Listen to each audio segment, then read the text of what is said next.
Hi everyone, it's me, Tim, and today I want to talk about game lore.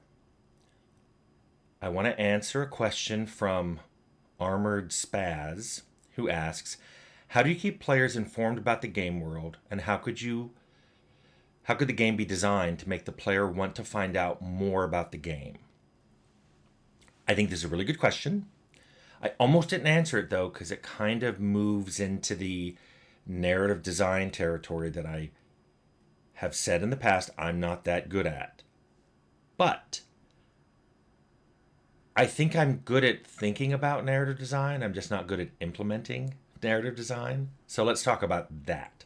Also, I want to break this question up into two questions, which is how can you keep them informed? And then how can you make them want to become more informed? So I think that falls naturally out of talking about what the sources of game lore are. There's ones that the game drives, that the game forces on you.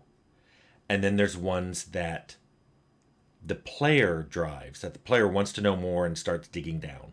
So I'll talk about game driven, then player driven, and finally how to make the player want to look for lore.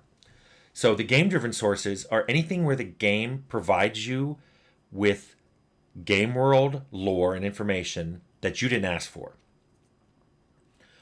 Probably the biggest thing about that is just the game world itself. You see things in the world that basically tell you this is how the world is. Maybe fortified villages and lots of guards. And you're like, this is a dangerous world. Then there's NPC barks, which is things that NPCs say without going into dialogue, just when you walk by near them. And a bark is a really important source of lore because you may be walking around that heavily fortified village and a guard may go, "Hope those bandits don't attack again today." Without doing any lifting, you now know that this is a dangerous world and there's a lot of bandits out there. And maybe another nearby guard goes, "Well, I'd rather have bandits than dragons." Okay, you just learned a lot about this world and you didn't do anything. Also, whenever you start a conversation with an NPC, whether it's at a vendor or you're turning in a quest, how NPCs start conversations can be an important source of lore. You might go up to a vendor and go, click on them and they're like, "Welcome to my shop. I hope I have what you need. Bandits have been attacking my caravans lately." And then you can say, show me your inventory. Which brings me into player driven sources. One of the options on that NPC should be, what's going on with these caravans? How can I help? Blah, blah. These are NPC dialogue deep dives where it's the player's choice to talk with the NPC about a particular topic and learn about it. It's not the game forcing it on you.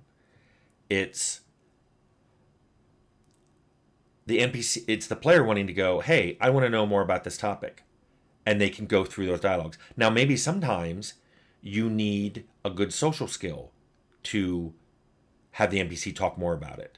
Maybe you need to persuade them to talk about it. Or maybe you need to lie and say, "Hey, I was hired to handle that caravan problem. Tell me about it. Give me your caravan route time list." Maybe you have to do a quest. Maybe the shopkeeper says, "I don't really know you, but if you did something for me, I'd trust you." So you do a quest, and then you can get access to more lore. Another player-driven source would be books in the world or newspapers. We did newspapers in Arcanum. These are things that the player has to choose to interact with, but if they do, they tend to get a lot of lore dumped on them at once. The newspapers were interesting in that we tempted you to do it because sometimes there were stories about you, but I'll get more into that about why players would want lore. And then the other way that they're player-driven sources are just exploration. The player chooses to go out into the world and go around. Maybe you see a lot of ruins, and you're like, what happened to these? Maybe you find, dilapidated wagons and overturned chests and dead caravan people, and you're like, this is a dangerous place for caravans around here. Maybe you find a cave with bandits in it, and you're like, oh, these are bandits that are doing caravan raids. Just running around the world can teach the player a lot of lore. But One of the other questions that Armored Spaz had was, how do you make players want to get at that lore? And that's a really good question. I hinted on it at one way with the newspapers. Once players looked at the newspaper and saw that there was a story about something they did and they were mentioned, that's a huge ego boost. And it probably will make players look at new editions of the newspaper to see if anything else they did get mentioned. Do not overlook the draw of the player's ego. Another way of making players want lore is if the lore is somehow useful beyond just providing information. For example, if the lore gets the player past some hurdle or barrier, like there's somebody who won't talk to them, or there's a quest that they don't know where the location of the ruins are they're supposed to go to, but if they study lore, they can find that location, or they can get that person to talk to them. That's a reason players would want lore. If lore ever leads to new locations, like you're not even doing a quest, but every time you look at a book, occasionally it opens up in a new location on your map and puts a marker there and go, oh, I just read that there's a sunken city off the shore of this part of if you go to this beach and go into the waves, there's a sunken city out there. Or I just found out there's an island offshore. Or I just found out there's a whole cave system below this mountain. Once players learn that lore leads to new locations, they'll do it.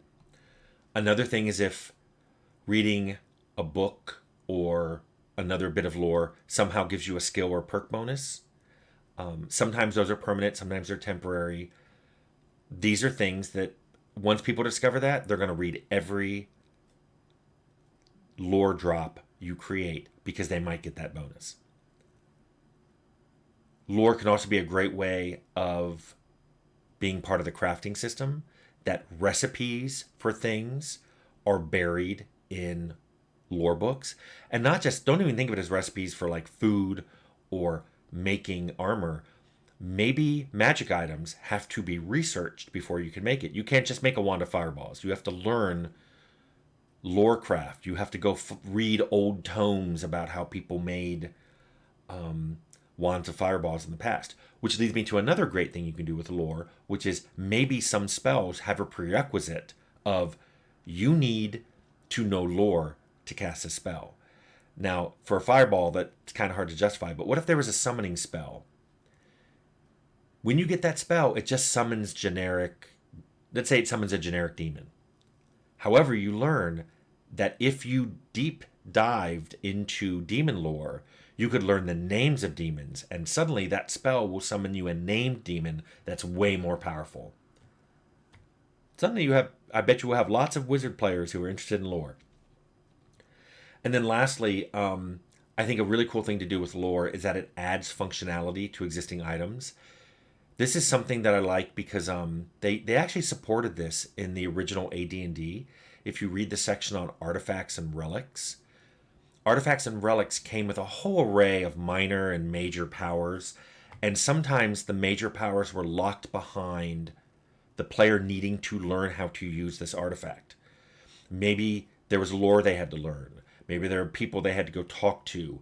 Maybe there were sacrifices they had to do. But there was something they had to learn about, and possibly from learning about had to then do in order to unlock the major powers. This is a really cool thing for items because it lets the player get one item like a really cool sword. And then over time, while they're playing the game, they unlock abilities of that sword through lore. And I think that's a really cool thing that you could do. Finally, one way just to be blunt about it with players is lore grants XP. The same way that, finishing a quest, or maybe your game gives you XP for killing a monster, or maybe it gives you XP for discovering a new location. Every time you learn a new piece of lore, and maybe it gets recorded into your lore book, you get XP. Suddenly, you'll probably have a lot of players who really don't care about lore, but they're learning it because they want the XP. I think that's a cool way of dangling bait in front of the player to get them to do something they otherwise wouldn't do, and then it turns out to be a good thing in the long run that they know that lore as the player. They suddenly tell their friends what a deep game you have, even though they wouldn't have done that deep dive if you hadn't provided XP. Now, As a bonus, I'm going to throw in like things you might want to go deep on this. Like, let's say you really like some of the ideas I've told you and you're making a game and you want it to be super lore heavy, lore dependent. Well, the first thing you could do is you could make a literacy skill. So players are illiterate unless they buy into the literacy skill, which meaning they pick up a book, a map, or whatever, they can't read it. It's not doesn't they can't read. Then all the different literacy lore sources you have out there have literacy prereqs. Maybe you bought the literacy skill, but you find a really complicated tome on demon summoning and it requires a really high literacy skill. Maybe you spend more points in that skill so you can read that tome and unlock whatever it's going to give you. What's really cool is if you put that in a game that does everything I said lore could unlock, that it gets you past, that it gets you quests, it gets you new locations, it gets you skill bonuses, gets you crafting recipes, gets you spell prerequisites, adds functionality to artifacts, grants XP. If you do all of that and unlock it with the literacy skill, I bet you're going to have a lot of players playing your game to learn the lore so they can do all those other things. And as a side benefit, your game will probably be known for having a lot of really deep, interconnected, interesting lore because you led the player into wanting to know more about it through game mechanics. Anyway, Armored Spaz, I hope this answers your question. I hope other people found this beneficial.